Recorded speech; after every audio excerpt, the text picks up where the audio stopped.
Good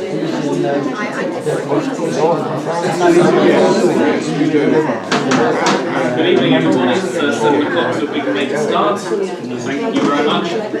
Can I welcome you all to the Brent Knoll Parish Council meeting. This is normally our provisional meeting is on the third Wednesday of the month. We've called this because there's obviously a couple of items that we need to discuss, and it's good to see so many of you here. I've been advised there's a couple of members of the public who've said that they would like to speak before we get into the agenda itself. So I've got Emma and Ian. So Emma, do you want to start? Yeah, that's absolutely fine. I'm quite happy to start. Thank you. Do you want me to stand up? As long as you on my chair, wherever.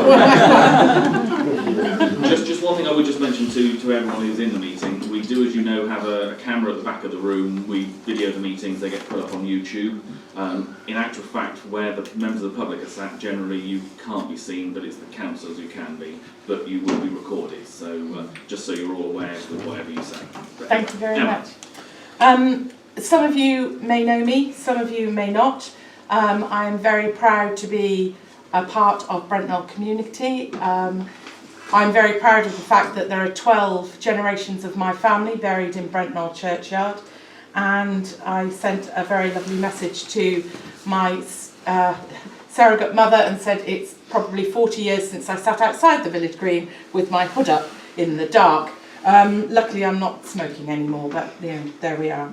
I was absolutely devastated to read the comments that were put on social media recently on a Brent Knoll Gazette thread on social media on Facebook. The entire thread started by a councillor, and the cover of the post was not "please come to a meeting on Wednesday." It wasn't "the tenders are going to be discussed at the meeting on Wednesday." It was "discover how much the new shop will cost you," in yellow. Now, I am an art historian. I look at visuals as part of my job, and I found that to be quite confrontational.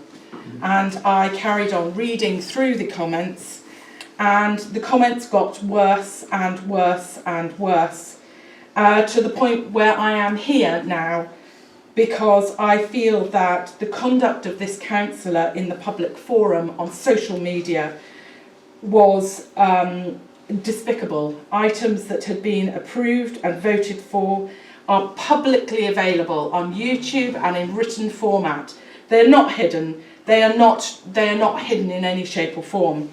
There was an extraordinarily long post that this particular councillor put on, which doesn't appear to be in the same hand as the other comments, where it says that effectively it's calling into question the integrity of all councillors on the parish council. It is not impartial. It is stating that, it's casting aspersions that there's a sense of doubt in the costings, that there's been a sense of doubt in how much is being looked at or shown or seen. There is questioning the amount of public input that has been into the shop, where I know that in July 2021, while I was living on the other side of the planet, literally in Hong Kong, there was a questionnaire sent out to every single household asking about the village shop. You can't ask everybody to return it. All you can do is give it and hope for the best. And it gives me, I want to just give you a couple of other things. For instance, Stratton Parker, say that a village shop, an established village shop, will add 10% to the value of a house. That's not insubstantial. We desperately need a toilet block in this village. The toilet block is part of this procedure. It's not just the village shop.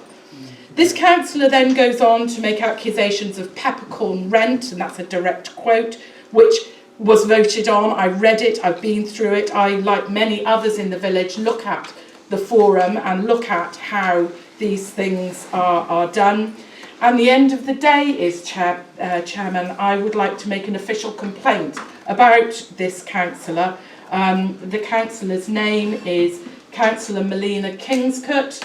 I would like to make an official complaint on the following grounds. Firstly, she is putting the parish council and all members of the council into adverse, affecting your reputations. She's adversely affecting the reputation of the parish council. She is reducing public confidence in a public arena and on social media, and she is questioning and challenging the integrity of the councillors. All these things are taken from, these points are taken from the Town Council Code of Conduct. It's not a nice thing to do, but to be quite frank with you, anybody who makes that number of accusations in public, all of which many of us have probably seen, but I've got them written down if anybody wants to see them. Again, I don't know where this long, very long post came from, but it's clearly not the same hand. The allegations that are being met here are inadequate transparency, that the project has gone ahead without full clarity, and this just isn't true. I'm not a member of the parish council. I'm an ordinary member of the public. I can read. I've read the parish news. I've read the parish website. I've looked at all the web conditions. Yes, there are things still to be ironed out. That's why it's a project and it's not yet concluded. But I'm afraid I would like to stand up and ask for an official complaint to be made. I think in terms of an official complaint against any of us as councillors, I mean that will need to go through what is now Somerset Council. Yep. The process is to contact the monitoring officer, who is a gentleman called David Clark. So that would be the route that would need to be followed should you wish to take that. I feel strongly that councils can't exist without parish councillors. Villages can't exist without volunteers. Today I was up at the church putting a curtain up. I'm not actually a parishioner and I actually am not part of the C of E church. But Francis James was the person who brought us up as a wonderful village volunteer. And without these people and without the goodwill, you don't have villages. Thank you. Ian. Yeah, Oh, there you are. I'm down here. Yeah. I won't stand up either, but I myself at the moment are quite severely handicapped, and I find the shop as it is at the moment very good. I come and get my newspaper every day, which saves me getting in the car, and it helps towards the bigger picture in the country, saving as much as you can. And I'd be very sorry if it didn't come. When I arrived here 47 years ago, there were 3 shops in the village, and they all ran successfully, but as supermarkets arrived, of course, it did cause a problem. But I think that the service they offer is extremely good. And I only heard about the problem from my son, who actually lives in the middle of France, because he'd gone online and saw it online and said I should come to this meeting tonight, otherwise we may lose the shop. And what crossed my mind then was that my son used to come down to the playing field and he used to go on to the various swings and things. And I thought, well, I don't want that anymore because my son's not here, my grandson's not here. Perhaps I could get a relief off my rates as well, which would save money. And a lot of other people probably in the same position. Anyway, that's how I feel about it. Thank you very much. Any other comments from members of the public before we go into the meeting itself? In which case, thank you very much. If we move then to the, we'll sort of commence the main formal part of the meeting, just to remind members of the public, in this section it is only the councillors who can actually make comments, so please, there may be comments made that you agree with, some that you don't, but please, if you could not react to those, it would be helpful so the councillors can have the debate when they need to tonight. So we move to item 1, which is apologies for absence. I think we're all here. Yeah, that's great, thank you. Decorations been... Can I just apologies, yeah, I think it caught up in traffic, so my apologies. No worries. So item 2 is the declarations of interest. So if I can start, I'll make my normal declaration as a member of the Unitary Council of Somerset, as a trustee of the parish hall, which won't be coming up tonight, and also as a special dispensation in terms of my shareholding of the shop. Any other decorations of interest? Tracy? Shop. John? Jane? Shop. Shop. Okay. Okay, so there's no others, that's fine. So that takes us on to item 3, which is the matters for consideration and decisions. The first is the building project that we're talking about. I was going to ask the clerk if you could just give us some background information as to where we are, and then we'll go into some further detail after that. I thought it very useful because obviously since the social media issues over the weekend I've had a number of telephone calls, as you can imagine, and a lot of the information has not been correct, not correctly put forward. So I thought it would be a very good idea before we start that conversation if I explain to you exactly where we are and exactly what the cost is going to be to the local taxpayer.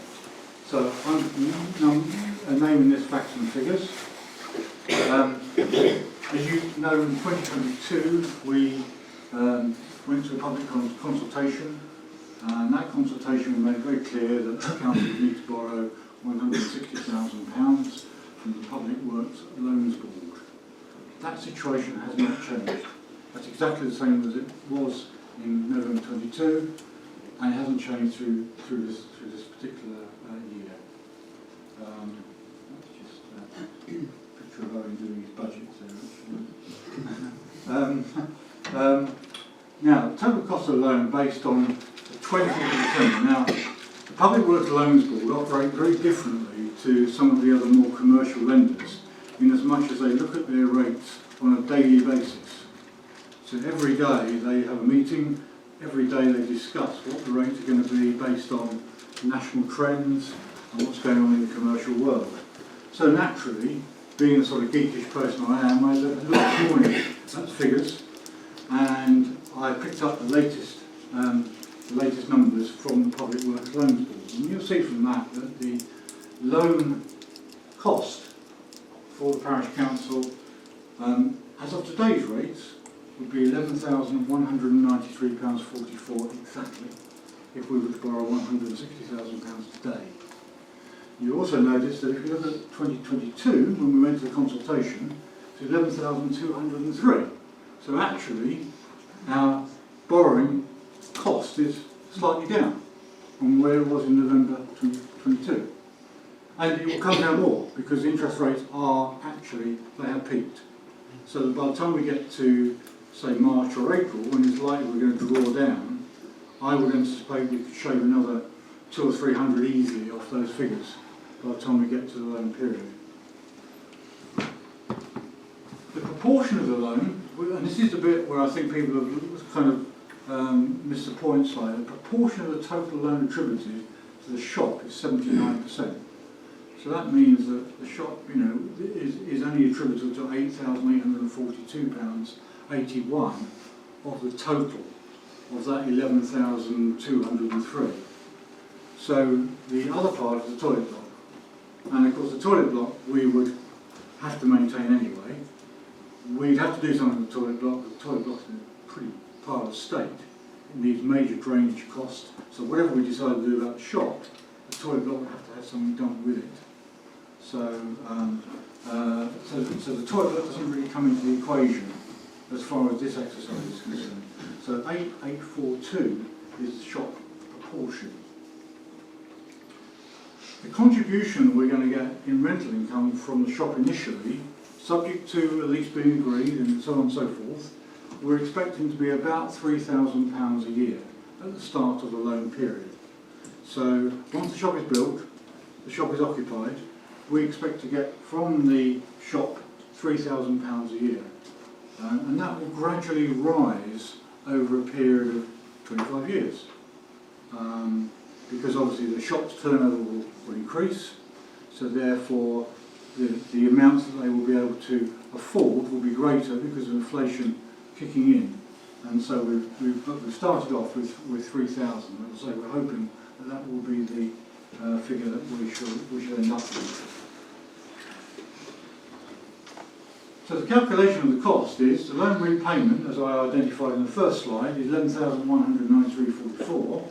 The shop proportion is 8,842.81, and then if we deduct the rental income from that as well, we get to a net cost of loan payments of £5,842, significantly different to where we were to start with, because of the work that's gone on.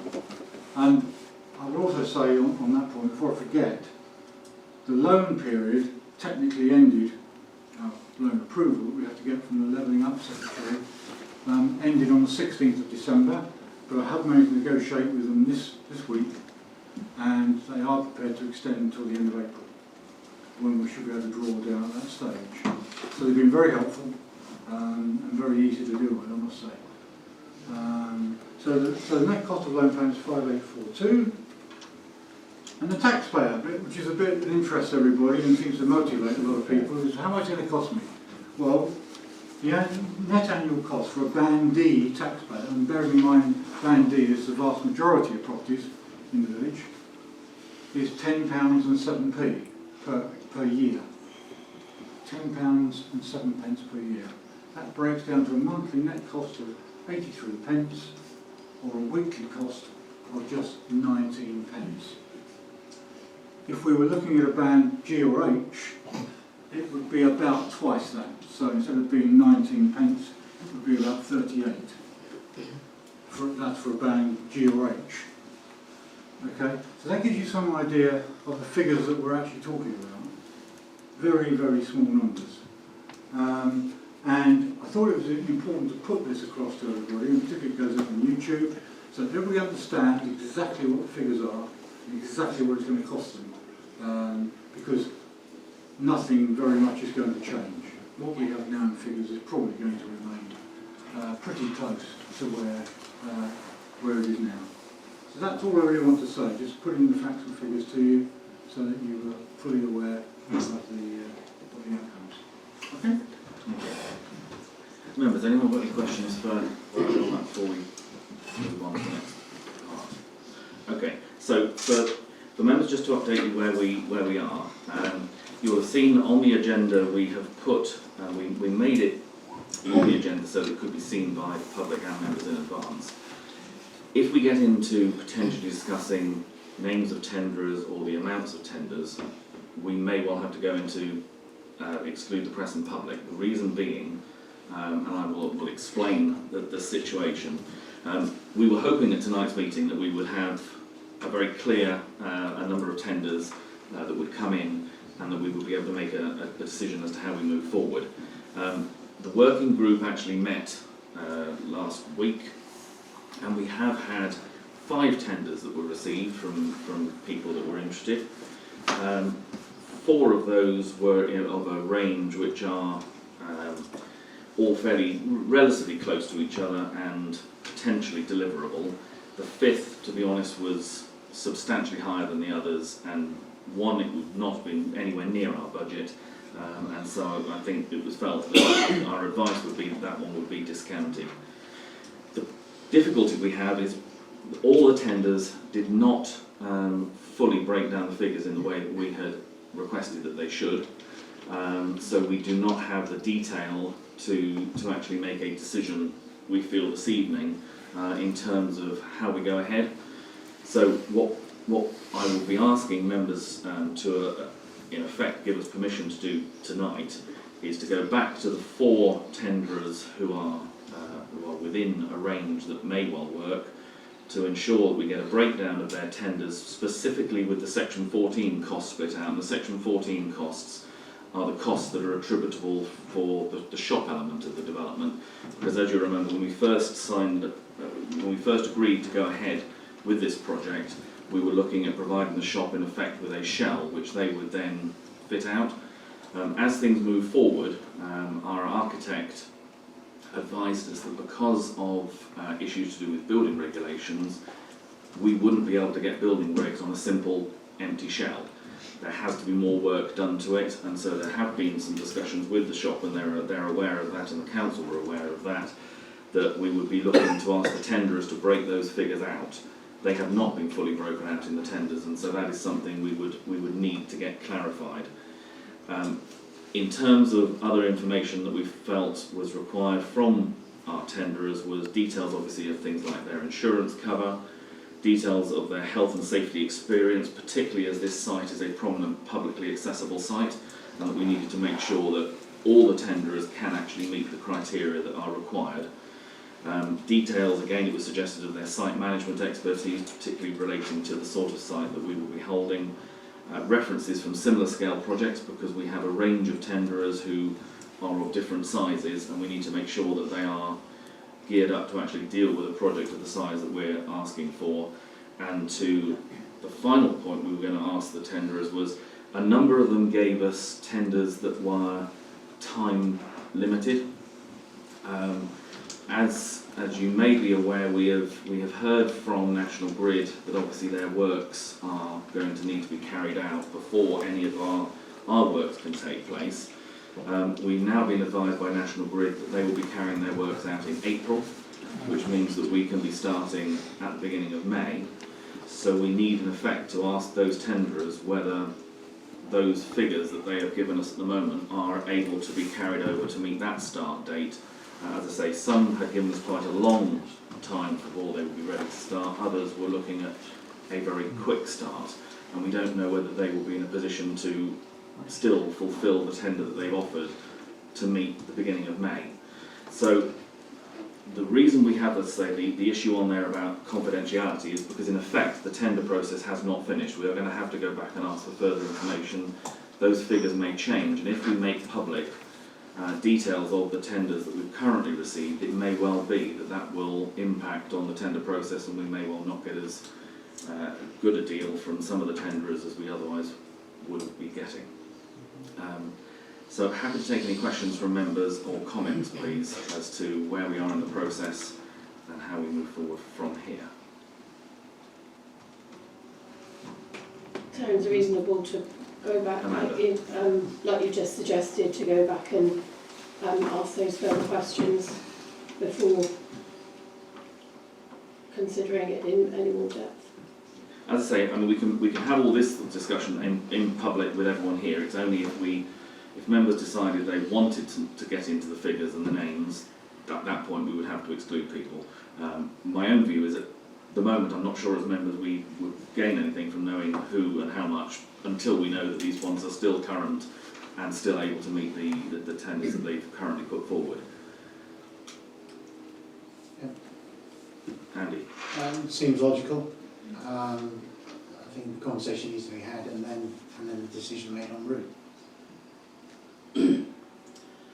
Katie? What's the longest tender so far we're going up to before they say they've got to relook at it? Aye. Is there any of them come forward to say I'll give you 6 months or whatever? No one was in that sort of figure, no. It was Just can't do anything about it, can we? So, AD, I think the important thing is, on the tenders, a lot of them say that my tender is open for acceptance for a period of either 4 weeks or 8 weeks, and I can start this project if I'm successful in so many weeks' time from the date of acceptance. So what we have to do is first of all say, look, we're not in a position to accept your tender at the moment. Will you run it over and give us a bit more time to accept your tender while we look more closely at the figures? And then we can programme them in, because we know when National Grid are going to start, we can say, you now will have a definite start date. So we just need to go through that process. but that's what I'm trying to say. They're going to come back to you and say, no, sorry, we've got to reevaluate it. So they'll be putting more money on it and stuff like that. It's going to happen, isn't it? I think that, Yeah. I think that's highly unlikely, because our extension will only be for a few weeks while we determine the Section 14 costs. I can't say I'm confident, but I think any reputable contractor would hold their price for a further period of 4 weeks or 2 weeks while we decide. On the National Grid, I mean, that has been the key since the early summer as the biggest factor of the delay. National Grid, I've spoken to this week, and tell me that they can start this job on the first week in April. The trouble is, of course, we don't absolutely have it in writing, and they won't put it in writing at the moment, because something else might crop up that, for them, is more of a priority. Because this is not just about the shop, of course, it's about their safety issue further down the green. So we are a little bit in their hands to some extent, but I'm still confident that they know the position now. They know the position we're in. They know we've been out for tender, and I would hope that they will now really get down and set a date which they can let us know. That's what I'm hoping. And we should keep on with them. You know, it won't be just a question of, well, wait for you to come back to us. I should be on to them in the new year every Monday morning to find out have they got a date yet. And that's what I intend to do. Anything else from members? In which case, can I make a proposal then that we do contact the 4 tenderers as mentioned, and obviously the 5th to say that they're not in the running anymore, because as I say they were so far out, there's no way they're going to get anywhere near. So we look down for the breakdown of the tenders, specifically the section 14 costs to be split out, get details of insurance cover, health and safety expertise, site management, references from any similar scale projects, and obviously raise this issue about the start date being May. Is there anything else that members think we should do relating to that particular item at the moment? Are you happy with that's a proposal? Is that seconded? Yeah. Okay. Any further comments, questions from members? No? Okay. No, we haven't had a vote yet. So those in favour of those recommendations, please show. That would appear to be unanimous. Thank you very much. So as I mentioned, in terms of National Grid, Owen's given the details to where we are on those. Also, we are actively pursuing our solicitor, Charles Fleming, because part of the agreement the council had was that we need to get together with the shop to have a heads of terms and a draft lease in place that we can make sure that we can have that, so that is in place before again we make a decision on the tenders. So he is actively moving things forward, and contact has been made with I believe the other side solicitors. We now have details of those because there was a change of personnel. So that is now underway. And as Owen mentioned, we have had the conversation with DLUC, the Department of Government. Yes. So that we've got the extension. They would be looking for us to start to draw down before the end of April. I think looking for us to draw down before the end of the cut-off period, which is the end of April. They would be looking to us to draw down at least 25% of the total. So of our 160, that would be 40,000 that we'd have to draw down. So otherwise we would end up starting the whole process again. And it's one of the most long-winded processes I think we've ever been through. I would hate to have to start it again. So I'm hoping that it won't come to that. Okay.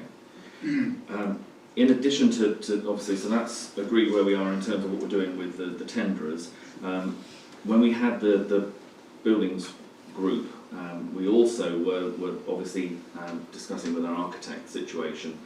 He has highlighted that we need to be thinking seriously about getting on with a building regulations application. The reason being that will take something between 4 to 6 weeks to process. If everything is done efficiently at the council, it may take a little longer. So we need really to decide as to whether we are happy to set that under College. Mr. Chairman, can I propose that we instruct our architect Paul Martin to actively submit an application for building regs approval in association with the planning application that was formally agreed? Please. Questions, comments, or a seconder, please? Any other comments or questions? All those in favour then that we set underway the building regulations application? That, I believe, is unanimous as well. The other thing we were looking to is, as this process moves forward, it may well be that there are decisions that need to be made, not in terms of the principle of what we're doing, but just dealing with details as they come.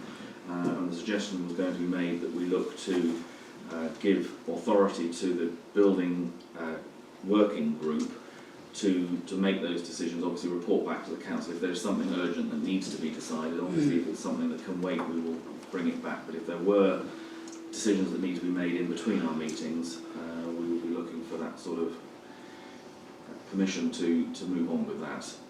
Is there any comment or question? Colin? I can't propose that because I'll be proposing myself to I'll make propose decisions. that. I'll second it. Yeah. Okay, any comments or questions? Yes, Melina. The building working group doesn't currently make decisions, does it? Correct. That's why we're asking for this as a recommendation to allow it to have that ability to make a decision. Because explicitly, as you're absolutely right, at the moment it doesn't have that power, which is why we're coming back to the council to say, can it have that authorisation? John. Chair, do we have a time frame for these this repurposing of the quotes to help us with that decision? I think that, well, to be honest, we will get onto it immediately after this meeting. Will be when we start going back to the tenderers to ask for their information to get on. I mean, some of the information obviously they may need to get together and will take a time. I think what we would look to do is again update the council at our January meeting as to any progress that's happened at that point. But I think for these figures to come back, it's probably going to be post our first meeting in January, because I think we're meeting on the 3rd or 4th. We're meeting on the 3rd actually, so it's very, very early in the year. Andy? Chairman, the building sector closes tomorrow. Or construction just Yeah. stops. No pressure. We won't go there. No pressure there. No pressure. But if we're expecting responses from these guys, I Right. would get it. It's not going to happen, is it? I don't think so. Not going to happen. So by January the 3rd, definitely won't. We won't be any further advanced than we are now, for sure. John? Chair, my proposal, we hold that decision until January. I mean, it's in the minds of members. Is this regarding our, Mr. Chairman, our ability to make decisions? Yes. Well, any decisions would only be minor anyway, but if that is the wish, then that's fine. We could certainly put that on the agenda for the January meeting to relook at it in the light of any responses we've had at that point, which I think is unlikely to be many. But so are members happy then that we roll that forward as an agenda item? Happy to? Yeah. Okay. The one other thing I didn't mention, which we will need to also set in train for the tenderers, is it may well not be immediate, but certainly when we start to reduce the tenderers down from 4 to maybe a couple to be decided between, we will need to do credit checks on those as well.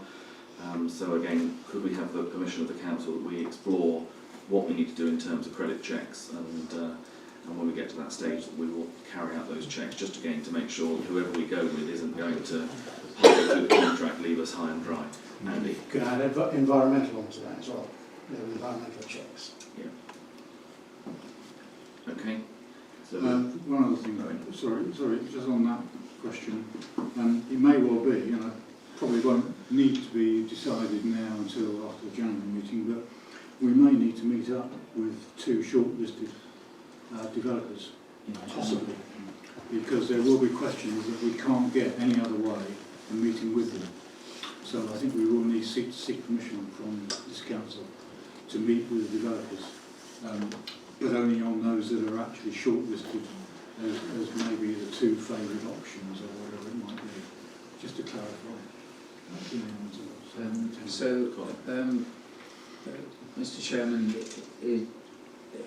is Owen saying therefore that if we get a response early after the 3rd of January, then it will be necessary to hold a meeting with those interested contractors and we should have the permission of the council to actually, if we want to actually meet with them initially, just to break the ice with them and find out what they're made of, for want of a better word. Melina. And would that meeting be open to any interested councillors? I don't think, Melina, Melina, addressing Mr. Chairman. I'm offering to respond. I don't think that will be necessary at the time, but we will bring everything back to you when we ask you to make your final decisions. We'll break it all down. Melina. With all due respect, Councillor Townsend may not know of any questions that all councillors would want to ask. Yeah, I think generally the format, you know, that we operate is that working groups get information and bring them back to the councillors. I mean, to be honest, as we've said, by our next meeting we're not going to be in that position anyway, so I think it is something that we can again resolve at our January meeting as to how we wish to deal with the tenderers. I mean, one hopes that we will still have 4 tenderers in the running. It may be that some of them can't roll out to the May timescale, so things may change by then as to what we've got. But certainly I think we will make sure we've got on the agenda for the January meeting how we deal with the tenders that come back in. But as I said, we're not going to be in that position until after our next meeting anyway. Okay, so just to confirm, the one thing that we would like to sort today is we just have permission in effect of the council that we will need to carry out credit checks and environmental checks on our tenderers once we move ahead. I propose that. Thank you. Is that, thank you, Andy. All those in favour that we have that, please show. That again is unanimous. So I think, is there anything else that we need in terms no, of I think we've covered everything that we community can cover realistically, I think, at this meeting. Okay. Yeah. So, as I say, going forward, we will make sure that we keep members of the public involved in the information that we have coming through. It is difficult at the moment with tenders because there is only so much that we can share.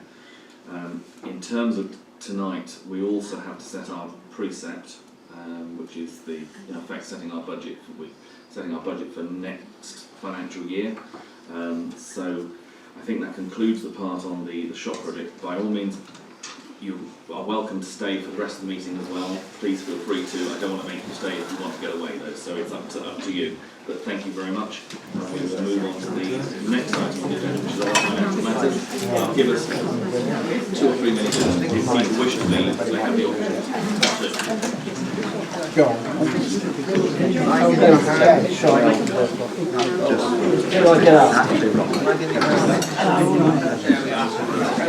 Yeah, okay. Yeah. First week's very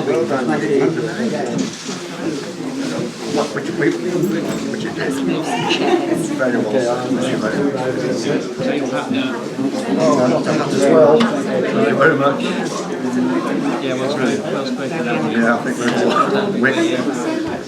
we all appreciate that.